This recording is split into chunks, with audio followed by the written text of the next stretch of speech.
ఆంధ్రప్రదేశ్ రాజకీయాల్లో విడుదల రజని ఒక సంచలనం.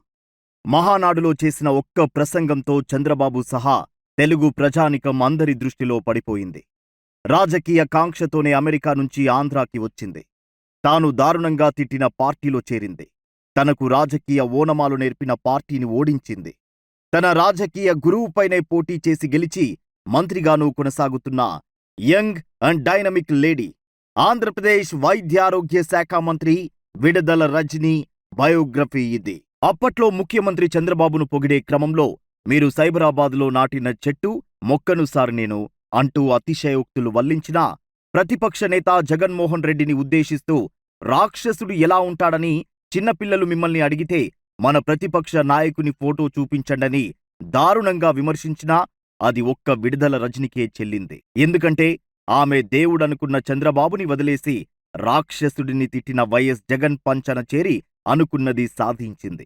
అమెరికా నుంచి ఆంధ్రాకి వచ్చిన విడుదల రజని ప్రస్థానం నేటి రాజకీయ వ్యూహ చతురతకు ఒక చక్కని ఉదాహరణ. విడుదల రజని 1988 జూన్ 24న గుంటూరు జిల్లాలో పుట్టింది. చిన్నప్పటి నుంచి చదువుతో పాటు ఆటపాటల్లోనూ ఫస్టే. స్కూల్, ఇంటర్ చదువు వరకు గుంటూరులోనే పూర్తి చేసింది. హైదరాబాద్ మల్కాజ్గిరిలోని సెయింట్ ఆన్స్ కాలేజీలో బీఎస్సీ కంప్యూటర్స్ డిగ్రీ, ఆ తర్వాత ఎంబీఏ పూర్తి చేసింది. చదువు పూర్తి చేస్తూనే హైదరాబాద్లోని ఓ సాఫ్ట్వేర్ కంపెనీలో ఉద్యోగంలో చేరింది రజని. ఆ సమయంలోనే అమెరికాలో పలు సాఫ్ట్వేర్ కంపెనీలకు ఓనర్ అయిన కుమారస్వామితో పరిచయం ఏర్పడి ఇద్దరూ స్నేహితులయ్యారు. కొన్నాళ్లకు ఆ స్నేహమే ప్రేమగా మారి పెళ్లి వరకు వెళ్ళింది. వివాహానంతరం తన భర్తతో పాటు రజని కూడా అమెరికా వెళ్లిపోయింది. అమెరికాలో అతి తక్కువ కాలంలోనే ఆర్థికంగా బాగా స్థిరపడ్డారు. శాన్ ఫ్రాన్సిస్కోలో ఉంటూ software multinational company Process Weaver company ఏర్పాటు చేసి కొన్నాళ్లపాటు డైరెక్టర్గా, బోర్డు మెంబర్గా పనిచేసింది. అక్కడ తన భర్త కుమారస్వామికి ఉన్న సాఫ్ట్వేర్ కంపెనీలలో కీలక పొజిషన్లో బాధ్యతలు నిర్వర్తించింది రజని. తమ సాఫ్ట్వేర్ కంపెనీలు వేల కోట్ల టర్నోవర్ సాధించడంలో రజని తోడ్పాటు, శ్రమ కూడా ఉంది. అయితే 2014 వరకు రజని జీవితంలో ఉద్యోగం, వివాహం, కంపెనీల బాధ్యత, ఇద్దరు పిల్లల తల్లిగా కుటుంబ బాధ్యత అంతే. 2014 నుంచి రజని తన జీవితంలో, తన ఆలోచన సరళిలో అనేక మార్పులను గమనించింది. తనకు సొంత దేశానికి వెళ్లిపోవాలనిపించింది. పుట్టి పెరిగిన ప్రాంతానికి ఏదైనా చేయాలనిపించింది. అదే విషయం భర్తతో చర్చించి ఇండియాకి తిరిగొచ్చింది. ఆ తర్వాతే రజని అసలు కార్యాచరణ మొదలైంది. ఆచరించింది, అమలు చేసింది, మంత్రి అయ్యింది.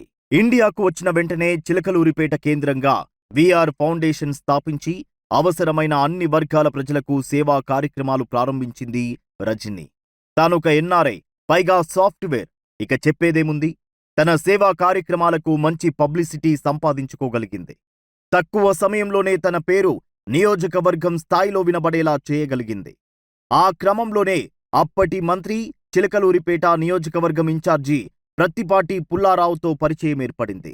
ఆ పరిచయంతోనే రజని లైఫ్ రాజకీయంగా టర్న్ అయింది. అయితే రజని తెలివి, సేవాగుణం, వాక్చాతుర్యం నచ్చడంతో తెలుగుదేశం కార్యక్రమాల్లో పాలు పంచుకునే అవకాశం కల్పించాడు పుల్లారావు.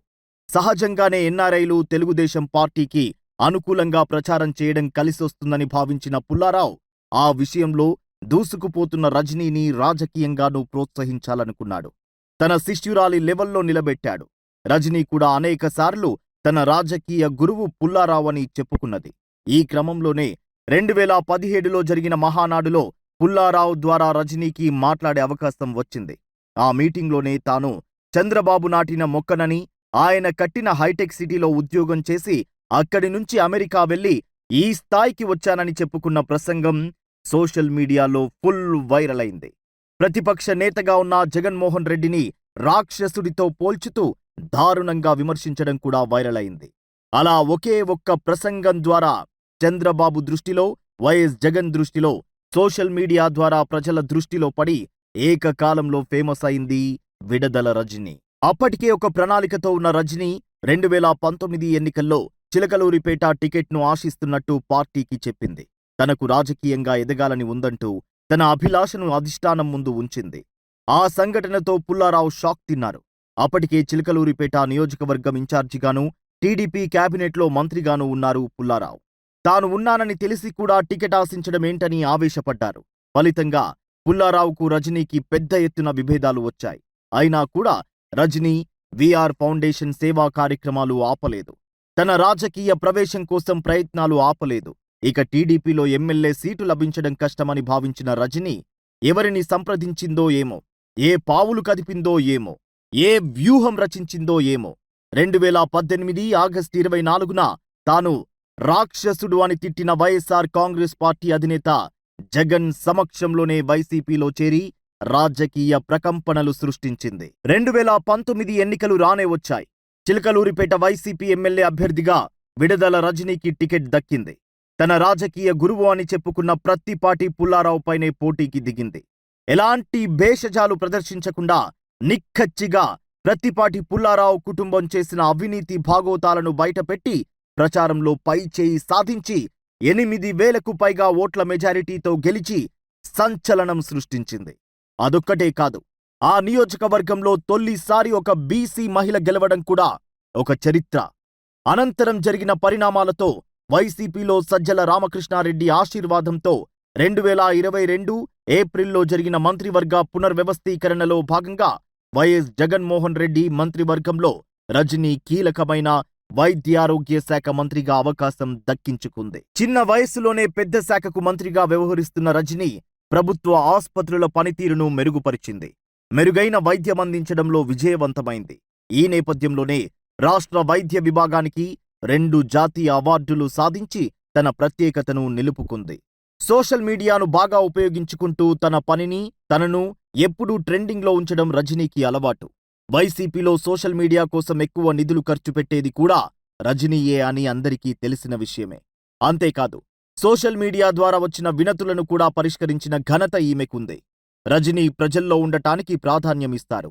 అందుకు సోషల్ మీడియాలో ప్రత్యేక టీంను ఏర్పాటు చేసుకుని ఎప్పటికప్పుడు తన అభిప్రాయం వ్యక్తపరుస్తూ ఉంటుంది. ప్రజల్లో యాక్టివ్గా ఉండడం, అన్ని వర్గాలకు అందుబాటులో ఉండడం రజనీకి కలిసొచ్చిన అంశాలుగా చెప్పుకోవచ్చు. ఇప్పటికీ రజనీ ఎలివేషన్ వీడియోలకు మిలియన్ల కొద్ది వ్యూస్ వస్తూ ఉంటాయి.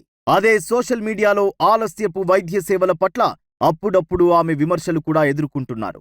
అంతేకాదు, నియోజకవర్గం స్థాయిలో రజనీ అనుచరుల ఆగడాలు పెరగడం, వారి రియల్ ఎస్టేట్ దందాలు మితిమీరిపోవడంపై కూడా సోషల్ మీడియాలో తరచూ ఆరోపణలు ఎదుర్కొంటున్నారు రజనీ. అయితే ఎన్ని విమర్శలు వచ్చినా, ఎవరెన్ని ఆరోపణలు చేసినా తన పని తాను చేసుకుంటూ ముందుకు సాగుతోంది యంగ్ అండ్ డైనమిక్ లేడీ విడుదల రజనీ.